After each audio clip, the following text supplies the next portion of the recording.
धार्मिक यात्रा कार्यक्रम रे आपनको स्वागत करू। आसंतु आमे पालक प्रेमाशीष सतमान को द्वारा लिखित आजिर डिवोशन विषय रे चर्चा करिबा।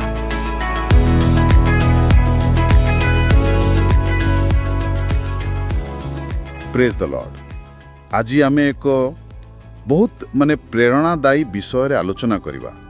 पालक प्रेमाशीष सतमानंकर गोटे लेखा अछि, जीसुंकु अनांतु जीवित रुहंतु। सेटाको टिके गभीर भाव में देखिबा। मुख्य कथा हैला, जीवन रे जेति समस्या आसुची सेथिरु मुक्ति पाई केमिति आमे जीसुंको ऊपर दृष्टि रखिबा। हाँ, एटा बहुत गुरुत्वपूर्ण कथा। आमे चेष्टा करिबा ए जो पुराना नियमर कहानी अछि गणना पुस्तक 21 अध्याय रे और पालक सतमानंकर व्याख्या को मिसई की बुझिबाकू जे एमिति जीसुंकु देखिबा द्वारा केमिति आशा मिले, समाधान मिले। हाँ ठीक, चलंतु सेठु आरंभ करिबा। एई कहानीटा एमिति तो इस्राएलिया मानंकर मरुभूमि यात्रा बेलर सेमाने जेतेबेले परमेश्वर आ मूसांक विरुद्ध रे कथा कहिले, अभियोग कले, परमेश्वर कोन कले ना अग्निमय सर्प पठेइले। बहुत लोक मरी गले सेथिरे। हाँ, भयंकर परिस्थिति निश्चय थिला। हाँ बहुत।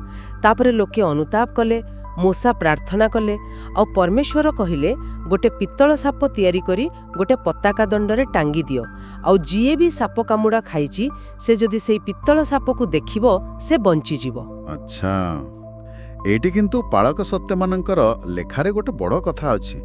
से कहउछंती एटा खाली एमती आखि बुलेई देखि देवा नथिला। हाँ, सेटा गुरुत्वपूर्ण। तांको कहिबा कथा लोकमानंकु माने प्रकृतरे पूरा ध्यानटा से पित्तल साप उपरे रखिबाकू पड़ुथिला।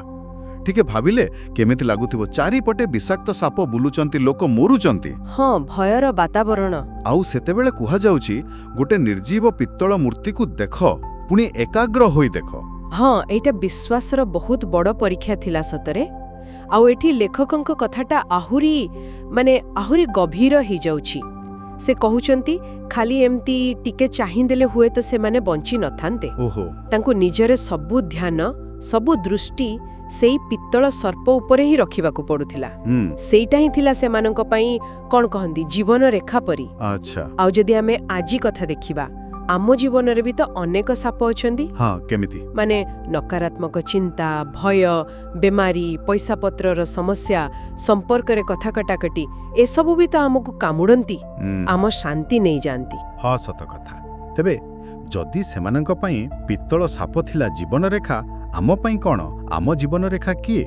एठी लेखक स्पष्ट करूछंती, आम पई सेही जीवन रेखा हेउछंती प्रभु जीसु।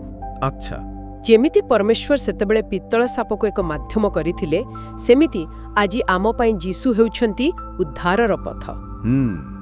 तेबे पाठ पढ़ारे किछि असुविधा हेउची कि चाकिरी रे समस्या किंबा घरे किछि अशांति, लेखकंक कहिबा कथा हेला आम दृष्टि को जीसुंक उपरे रखिबा दरकार। हाँ, किंतु केवल एमिति चाहि देबा नुहे। ना ना, सेया नुहे।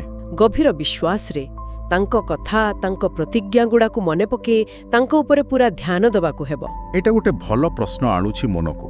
कहंतु, जेतेबेले जीवन रे एई साप माने आसुछंती, माने समस्या सबु, आमे साधारणतः सही कामुडा जगह को ही देखु थाउ ना।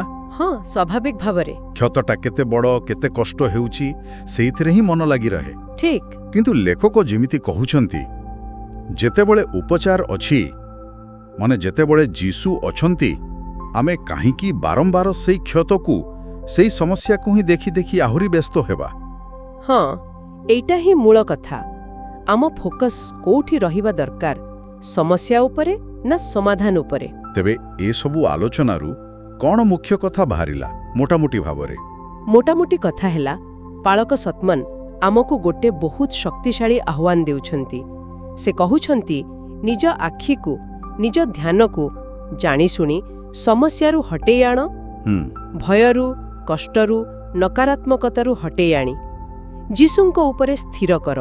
कारण तांकठारे ही प्रकृत शांति अछि, समाधान अछि, आशा अछि।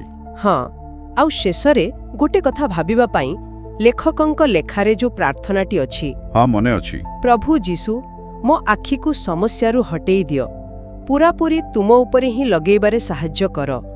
तुमे ही मोर चिकित्सा, मोर शांति, मोर जीवन। बहुत सुंदर प्रार्थना। तेबे आम पई प्रश्न होउछि, आमे कोन सत्तरे हाथी करि परिबा?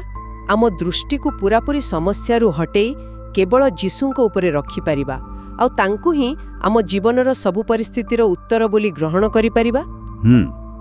एटा बोधे चेष्टा करिबा कथा। मुते लागुछि एइटा ही पाळक प्रेमाशीष सतमनंकर लेखार प्रकृत आह्वान। Praise the Lord.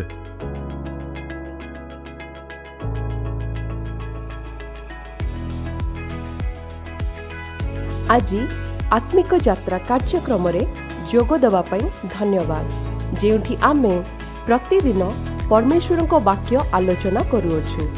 जदि एही कार्यक्रम आपनको आशीर्वाद देई अछि तेबे एहाकू आपना फैमिली आउ फ्रेंड्स व्हाट्सएप ग्रुप रे शेयर करंतु। आसंता काली पुणी देखा हबा।